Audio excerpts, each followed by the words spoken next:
इन दिनों जयपुर धरनों का गढ़ बन चुका है। तमाम अभ्यर्थी हैं, चाहे वो बात करें RYM की, बात करें एडिशनल डिग्रीधारियों की, लेवल 2 की, लेवल 1 की, या फिर पैरामेडिकल से अभ्यर्थियों की। धरने अनवरत जारी हैं। सरकार अपनी मस्ती मस्त है, लेकिन यहाँ पे जो धरने हैं वो लगातार जारी हैं। शहीद स्मारक पर हाल फिलहाल हम खड़े हैं। मेरे पीछे जो भीड़ देख रहे हैं, ये वो भीड़ है जो पिछले 10 दिनों से यहाँ पर डटी हुई है। और ये भीड़ वो एडिशनल डिग्रीधारी हैं, लेवल 2 के अभ्यर्थी हैं, जो अपनी नियुक्तियों की मांग कर रहे हैं। लगातार 10 दिन इनको हो चुका है, लेकिन सरकार की तरफ से कोई पहल नहीं की गई है। हाल फिलहाल इन्होंने गोविंद देव जी के मंदिर में मत्था भी टेका है और वहाँ पे भी उन्होंने अरदास की है कि इनकी मांग जो है वो कैसे न कैसे सरकार तक पहुँचाए। सरकार इनकी मांग पर जल्दी ही फैसला लेते हुए इनकी मांग को बहाली करे, नियुक्तियाँ दे। सरकार से बार बार मांग की जा रही है। तमाम युवा और महिला वर्ग है वो सड़कों में उतर चुका है, लेकिन सरकार या सरकार के नुमाइंदे मंत्री वो अपने बंगलों में मस्त बैठे हैं। उनकी तरफ से कोई भी यहाँ पर रेस्पॉन्स नहीं दिया है। मैडम, आपसे जानना चाहूँगा, 10वां दिन है आज, क्या लगता है कि अब मांग जो है वो तेज़ हो रही है? नहीं सर, ऐसा कुछ नहीं लगा। अब तक सरकार अगर तेज होती, अगर सरकार सुनती, तब आज दिन तक हमसे कोई मिलने आता। कोई भी मंत्री अभी तक हमसे मिलने नहीं आया। नहीं कोई आश्वासन, बस आश्वासन देते हैं कि हो जाएगा काम, लेकिन अभी तक कुछ हमको तो ऐसा लग नहीं रहा कि हमारा काम हो रहा है। सरकार तक हमारी आवाज़ जा रही, जबकि हमारी पहुंच तो मतलब सरकार तक हमारा मैटर जा चुका है। मतलब जब वैकेंसी निकाली है सरकार ने, तो हमारा के मैटर पता नहीं है, सब पता है, लेकिन आनाकानी कर रही है सरकार हमें। तो भाजपा सरकार से ये निवेदन है कि हमको जल्दी से जल्दी यहाँ धरने पर नहीं बिठा के स्कूलों में पहुँचाए और हमारी ज्वाइनिंग दे। कि आपने कल ये कहा था कैमरे के सामने कि किरोड़ी लाल मीणा उसी गाँव से आती हैं, उसी के विधानसभा से आती हैं, क्षेत्र गृह जिला से आती हैं, तो उसको आपके मम्मी पापा पूछेंगे कि भाई मेरी बेटी सड़कों क्यों बैठी है।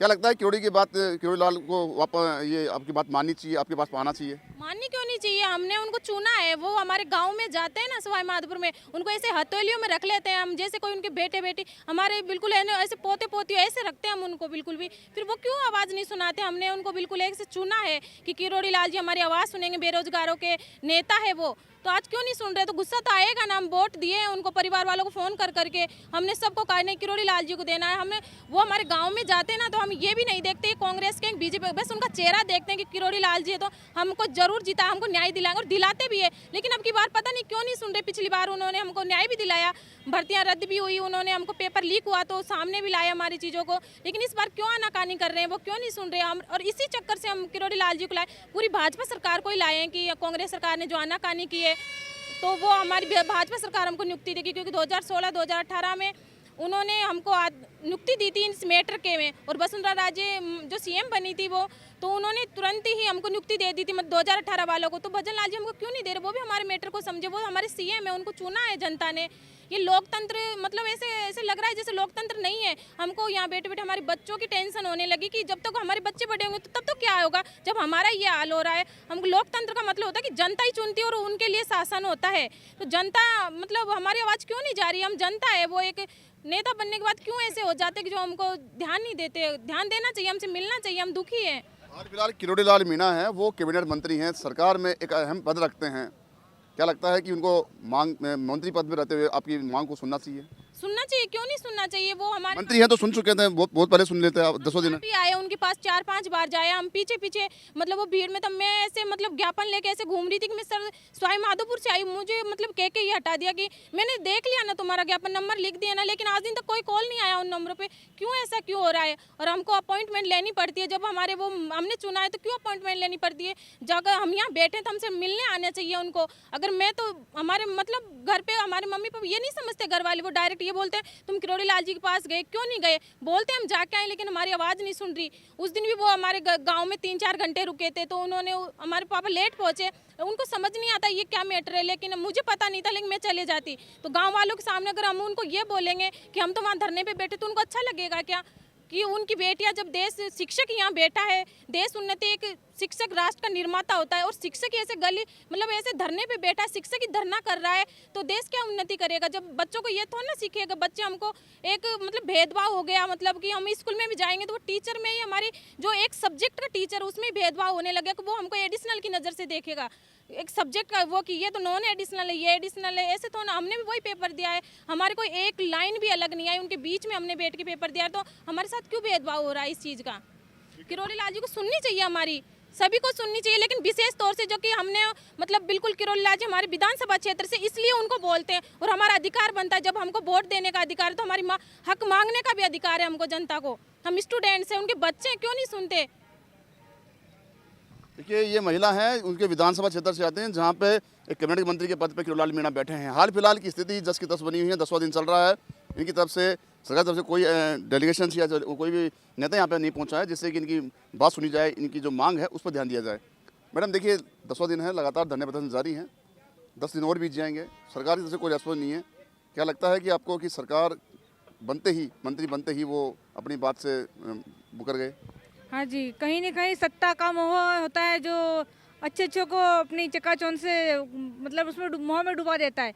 तो शायद अपनी ही रोटियां सेकने में लगे हैं। यहाँ लोग परेशान हो रहे हैं, इतने सारे अभ्यर्थी, ये पूरे शहीद स्मारक जो बना है, कितने सारे बेरोजगार, हज़ारों की संख्या में बेरोजगार अपनी डिमांड रखते हैं। कहीं न कहीं सरकार के चार में जूझ रही। तो हमारी पीड़ा को नहीं समझते, फिर हम एक राजा होता है, वो अपनी प्रजा की पीड़ा को समझने के लिए, उनका सॉल्यूशन करने के लिए होता है, लेकिन हमारी पीड़ा को वो सुनना ही नहीं चाह रहे। अगर सुन भी रहे हैं तो उसको गौर नहीं कर रहे, तो फिर कब तक हम यहाँ बैठे रहेंगे।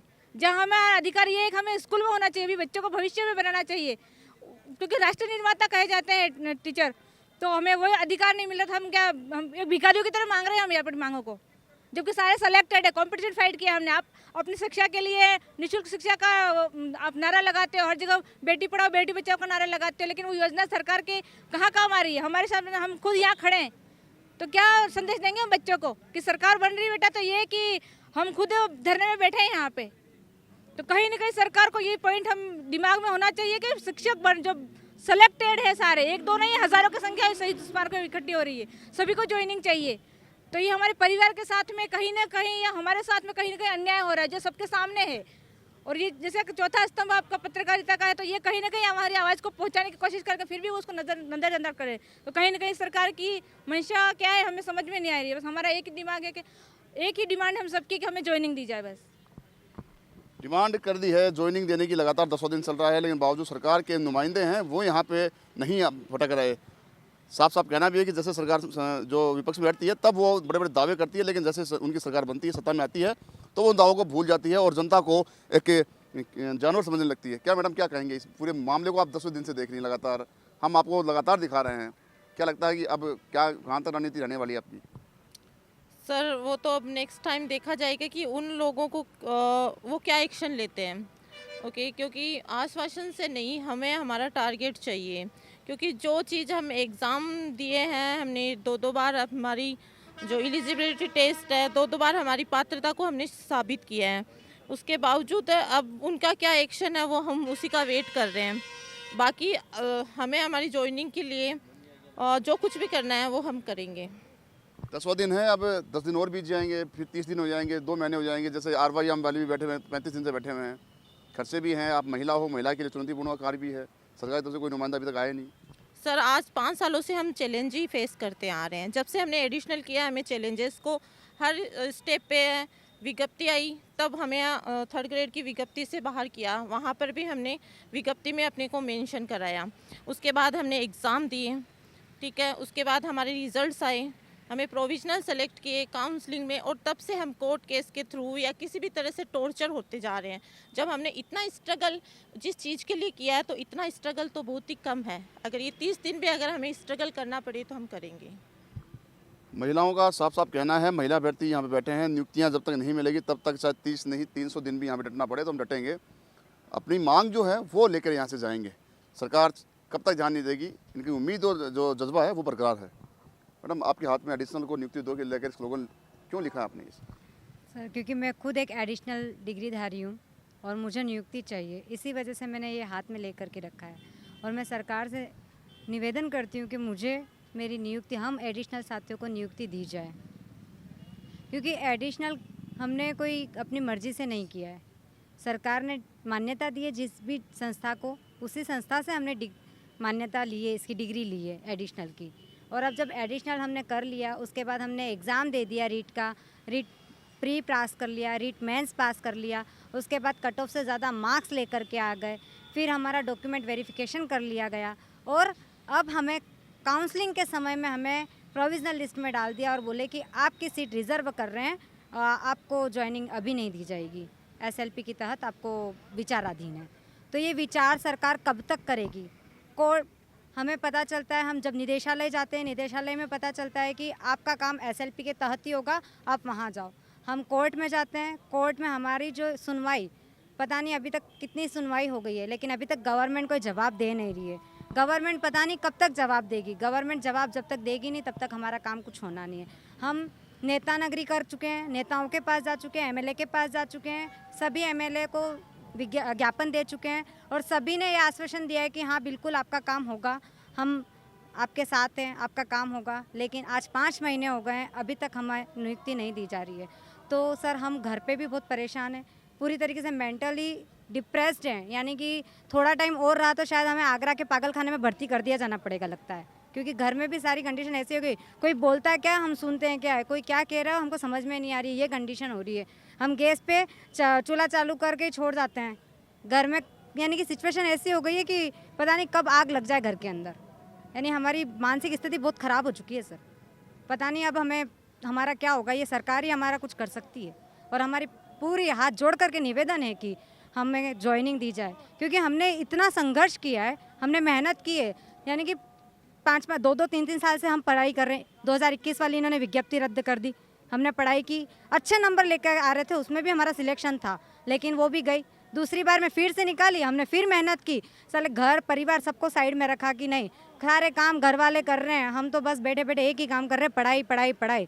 ना तो खाना खा रहे हैं, सब कुछ भूल गए थे। यानी कि सोना क्या होता है हमें पता नहीं। रात की 3-3, 4-4 बजे तक पढ़ रहे हैं, सुबह वापस से 6 बजे उठ करके पूरे दिन भर पढ़ रहे हैं। उसके बाद हम कट ऑफ नंबर में ज़्यादा लेकर के आते हैं, और फिर भी हमारा ये हाल है कि आज हमें यहाँ धरना देना पड़ रहा है। और इसका एक ही रीज़न है सरकार। और जो सरकार हमारे साथ इस तरीके का रवैया कर रही है वो गलत है। हमारे साथ न्याय करे, जैसे कि 2016, 2018, 2021 में नियुक्ति दी है, वैसे ही हमको भी अभी नियुक्ति दी जाए।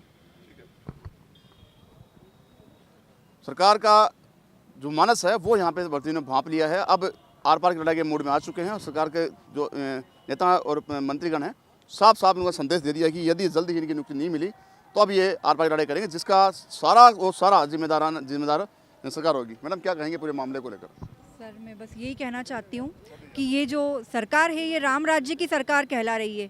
क्या वो जानते नहीं है कि राम राज्य किस लिए जाना जाता है? राम राज्य में जनता के साथ अन्याय नहीं होता है। और आज यहाँ इतने हज़ारों बेरोजगार जो यहाँ बैठे हैं, जिनके साथ इतना अन्याय किया जा रहा है कि जो सरकार है वो उनकी सुध तक नहीं ले रही है। मतलब ये उनका हम लापरवाही वाला रवैया कहें या क्या कहें, मतलब वो हमसे आकर कम से कम मिले तो सही, पूछे तो सही। हम यहाँ भाग रहे हैं, वहाँ भटक रहे हैं, हमारे पास पैसे खर्च हो गए, खाने के लिए हमारे पास पैसे नहीं है। हम इंदिरा रसोई में कोई यहीं सो रहा है। आज हम देख रहे हैं कि बच्चे महिलाएं सब यहीं पड़े हुए हैं। जिसके पास पैसे नहीं है कहीं पर रुकने के लिए, वो कहाँ जाएंगे?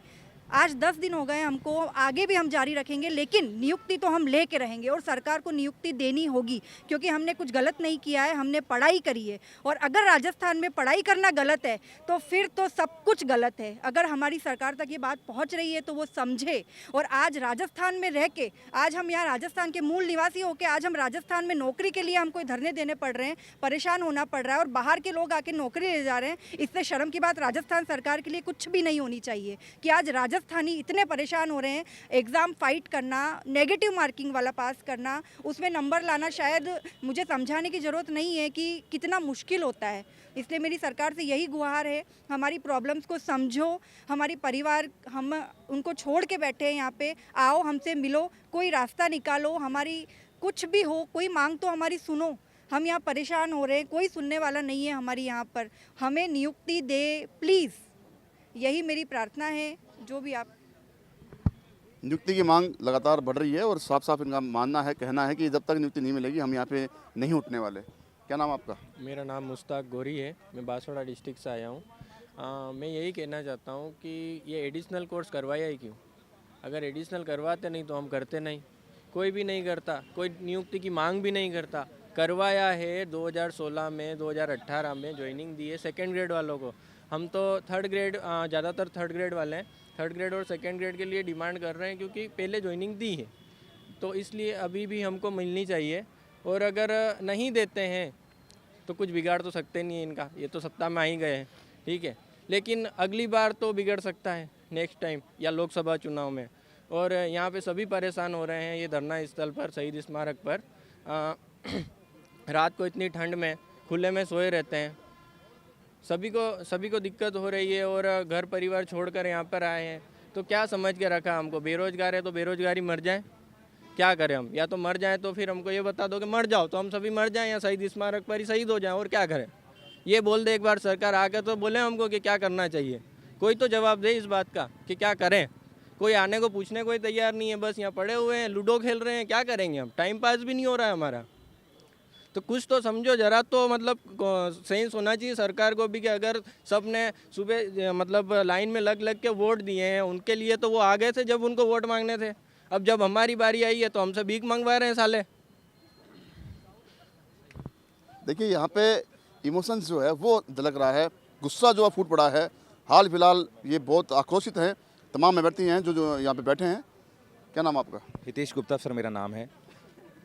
मेरी सिर्फ और सिर्फ इन सरकारों से, हम लोगों ने अपना संघर्ष कांग्रेस सरकार में भी किया और अब हमें इस राम राज्य की सरकार में भी यही संघर्ष हम करना पड़ रहा है। तो मैं इस सरकार से सिर्फ यही पूछना चाहता हूं कि बीजेपी अपने आप को कांग्रेस से पूरी तरह से एक अलग पार्टी बताती है, देश हित की पार्टी बताती है, बेरोजगार गरीबों की महिला की पार्टी बताती है। तो कैसे हुई जब आज सारी यहाँ महिलाएं, सारे बच्चे, सारे बेरोजगार, सारे युवा जब यहाँ पर वही सेम धरना पहले चला करता था, वही धरना आज चला करता है।